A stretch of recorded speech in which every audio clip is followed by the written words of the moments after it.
காதல். இந்த கேள்விக்கு உங்களோட பதில் என்ன? இந்த காலத்திலயும் சரி, இதுக்கு முன்னாடி காலத்திலயும் சரி, காதல் பத்தின பார்வை ஒவ்வொருத்தருக்கும் ஒவ்வொரு மாதிரி இருந்திருக்கும். அந்த காதல்ல எது உண்மையான காதல்? இது கூப்பா ராஜகோபாலன் அவர்கள் எழுதிய சிறுகதை உண்மை கதை.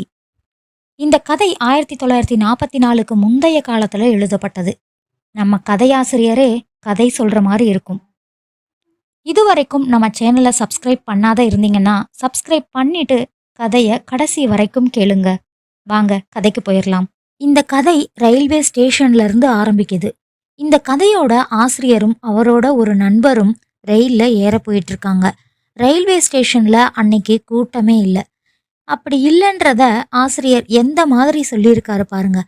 புரட்சிக்காரர்கள் ரயில் தண்டவாளங்களை பிடுங்கி விடுவார்கள் என்ற பயத்தாலோ என்னவோ அன்று எக்ஸ்பிரஸில் கூட்டமே இல்லை. அவங்க ஏறின வண்டியில 2 பேர் தான் இருந்தாங்க. வயசான ஒருத்தர் பலகையில ஒரு ஓரமா ஜன்னல்ல சாஞ்சி உட்கார்ந்துட்டு இருந்தாரு. பக்கத்துல 20 வயதுள்ள ஒரு பெண் படுத்துக்கிட்டு இருந்தா. வண்டி புறப்பட ஆரம்பிச்சதும் அந்த வயதானவர் பேச ஆரம்பிச்சார். நீங்க எங்க போறீங்க? நாங்க கும்பகோணம் போறோம். அப்படியா? நான் மாயவரம் போறேன். அப்படின்னா பேசிக்கிட்டே போகலாம். அதை கேட்டதும் கதையாசிரியரோட நண்பர், இது என்னடா கஷ்டம் அப்படின்னு ஜாடையா இவரை பார்த்து சிரிக்க, அதை அந்த பெரியவர் கவனிச்சிட்டாரு. நான் சலிப்பு தட்டும்படி பேசி உங்களை உபத்திரப்படுத்திடுவேன்னு பயப்படுறீங்களா? இல்ல இல்ல, பொழுது போகணுமே அப்படின்னு கதையாசிரியர் மரியாதைக்காக சொன்னத அந்த பெரியவர் நம்பல. அப்படி இருந்தும் அவர் பேசுறத நிறுத்தல. அது என்ன பத்திரிகை சார்? கதை பத்திரிகையா? வேண்டாம், எல்லாம் காதல் சமாசாரம் தானே. பின்ன வேற என்ன இருக்குது எழுத? நிறைய இருக்கு, உண்மையான விஷயங்கள் இருக்கு. நானும் பாக்குறேன். அதை பத்தி எழுத ஒருவருக்கு கூட தைரியம் இல்ல. உங்க பத்திரிகையெல்லாம் நான் படிக்கிறேன். எந்த விஷயங்கள? உங்க காதல் விஷயங்கள் பத்தி தான். அந்த பெரியவர் அப்படி சொன்னதும் அவங்க தூங்கிட்டு இருந்த அந்த பெண்ணை பார்த்தாங்க. அவங்க தான் மனைவிய பார்த்தத அவர் கவனிச்சாரு. என்னடா காதல் விஷயமா பேசுறான், வயதானவனா இருக்கானே, இந்த பெண் யாரா இருக்கும் அப்படின்னு யோசிக்கிறீங்களா? இவ என்னோட 2ஆம் தாரம். இவளுக்கு 18 வயசு தான் ஆகுது. இவ கொஞ்சம் அழகாதான் இருப்பா. எனக்கு 48 வயசு. நான் அந்த அளவுக்கு ஒன்றும் அழகு இல்ல, சுந்தர புருஷனும் இல்ல. இருந்தாலும் இவ என்னோட சந்தோஷமாவே இருக்கா அப்படின்னு சொன்னாரு.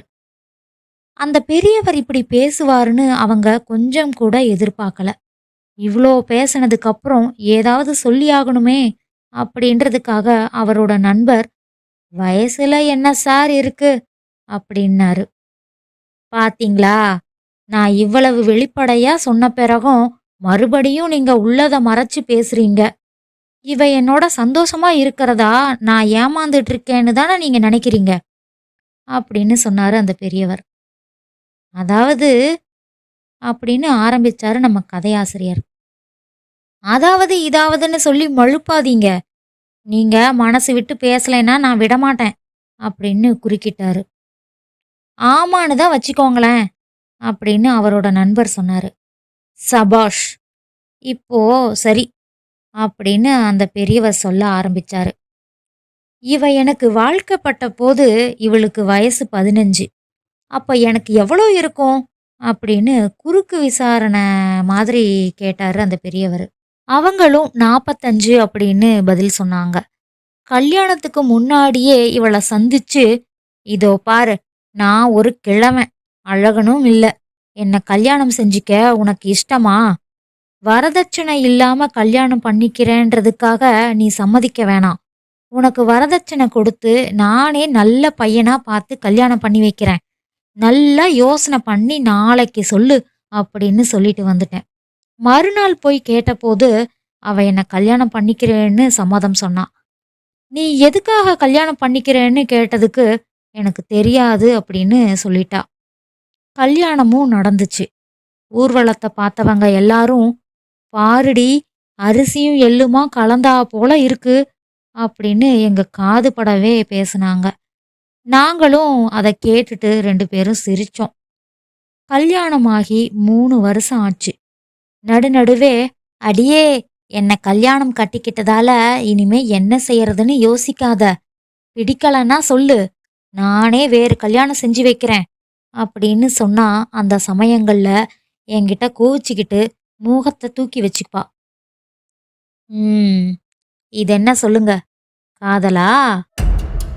இப்படியெல்லாம் கேட்டுட்டு அவங்கள பேசவே விடல. மறுபடியும் இவரே பேசினாரு.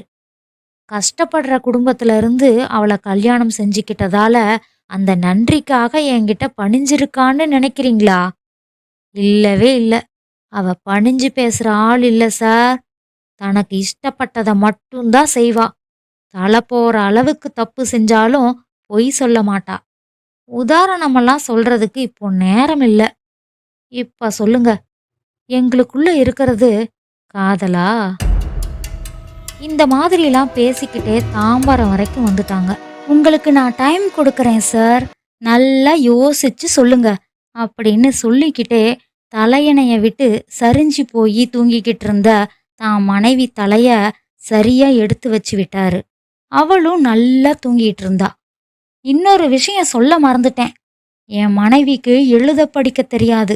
அதனால முட்டாள்னு மட்டும் நினைச்சிடாதீங்க. எழுத படிக்க தெரியாதவங்க பல பேர் சரித்திரத்துல இடம் பிடிச்சிருக்காங்கன்னு உங்களுக்கு நல்லா தெரியும். அதனால நீங்க அப்படிலாம் நினைக்க மாட்டீங்க. இனிமே நீங்க தான் சார் பேசணும் அப்படின்னு சொன்னாரு. இவங்க 2 பேருக்கும் என்ன சொல்றதுனே தெரியல. அவர் கூச்சம் இல்லாம என்னென்னலாமோ சொல்லிட்டாரே. அவர் மனைவி சம்பந்தப்பட்ட அந்தரங்க விஷயத்துல எப்படி தலையிட்டு சொல்றதுன்னு தெரியாம இருந்தாங்க. ஒரு பெண்ண ஆண்கிட்ட ஈடுபாட்டோட இருக்க செய்யறது என்ன? அவனோட அழகா, யவ்வனமா, அந்தஸ்தா, இல்ல அவன் கொடுக்கிற மற்ற சுக சௌகரியங்களா? இந்த மனுஷன் சொன்ன விஷயங்கள் எல்லாம் உண்மையாதான் இருக்கு. அவர் அழகும் இல்ல, யவ்வன புருஷனும் கிடையாது, வசதியானவராவும் தெரியல. அப்புறம் எப்படி அழகான இந்த இளம்பெண் இவரோட திருப்தியா வாழ முடியும் அப்படின்னு யோசிச்சுக்கிட்டே வந்தாங்க. செங்கல்பட்டுல வண்டி நின்னுச்சு. "காமு, தூக்கமா? எழுந்திருக்கிறியா?" அப்படின்னு அவர் கேட்டதும் அவ உடனே எழுந்து உட்கார்ந்து தான் புருஷன் முகத்தையும் எங்களையும் பார்த்தா. "இவங்க கும்பகோணம் போறாங்க. ஏதாவது பக்ஷணம் எடேன், எல்லாரும் சாப்பிடலாம்" அப்படின்னு தான் மனைவி கிட்ட கேட்டாரு. உருக்கி வார்த்த விக்கிரகம் உயிர் பெற்று எழுந்திருப்பது போல அவ எழுந்து மேல பலகையில வச்சிருந்த தூக்கு பெட்டியிலிருந்து சீடை, முறுக்கு, தேன்குழல் இதெல்லாம் எடுத்து ஒரு காகிதத்துல வச்சு தான் புருஷன்கிட்ட எடுத்து கொடுத்துட்டு உட்கார்ந்தா. "சார், கொஞ்சம் சாப்பிடுங்கோ" அப்படின்னு அவங்களுக்கும் கொடுத்தாரு. "இந்தா, நீ கொஞ்சம் எடுத்துக்கோ" அப்படின்னு அவகிட்ட நீட்டினாரு அந்த பெரியவர். அவ சிரிச்சுக்கிட்டே, "இப்போ வேணாம்" அப்படின்னு சொல்லி ஜன்னலுக்கு வெளியே வேடிக்கை பார்க்க ஆரம்பிச்சா. வண்டியில இவங்க இருந்த பெட்டியில யாருமே ஏறல. "காமு, கண்ணுல கரித்தூள் விழும், படுத்துக்கோ" அப்படின்னு அந்த பெரியவர் சொன்னதும் அவ திரும்பவும் சிரிச்சுக்கிட்டே படுத்துக்கிட்டா. அவங்களுக்குள்ள அந்த அளவுக்கு அந்யோன்யம் இருந்தது. இவங்களும் எதை பார்த்துடா இந்த பொண்ணு இவர் கூட வாழ்றான்னு யோசிச்சு யோசிச்சு களைப்பாயி தூங்கிட்டாங்க.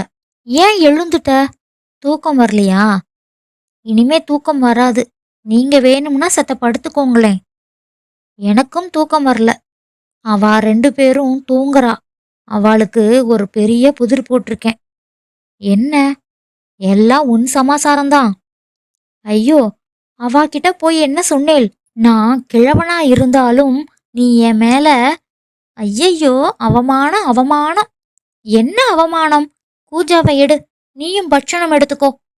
இப்படியெல்லாம் அவங்க பேசிட்டு வந்தத தூக்கத்தோட ஆரம்ப நிலையில அவங்களுக்கு கேட்டுச்சு.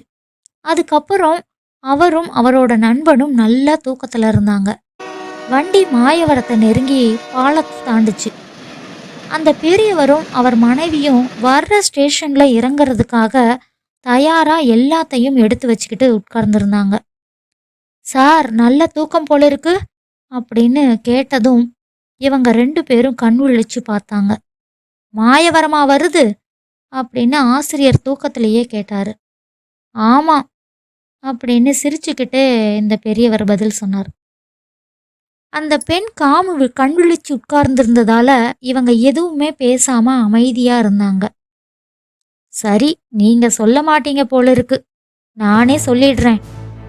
ஆணும் பெண்ணும் ஒருத்தர் மற்றொருத்தர் மேல ஈடுபடுறதுக்கு காரணம் அந்த நினைப்பே இல்லாம இருக்கிறது தான்.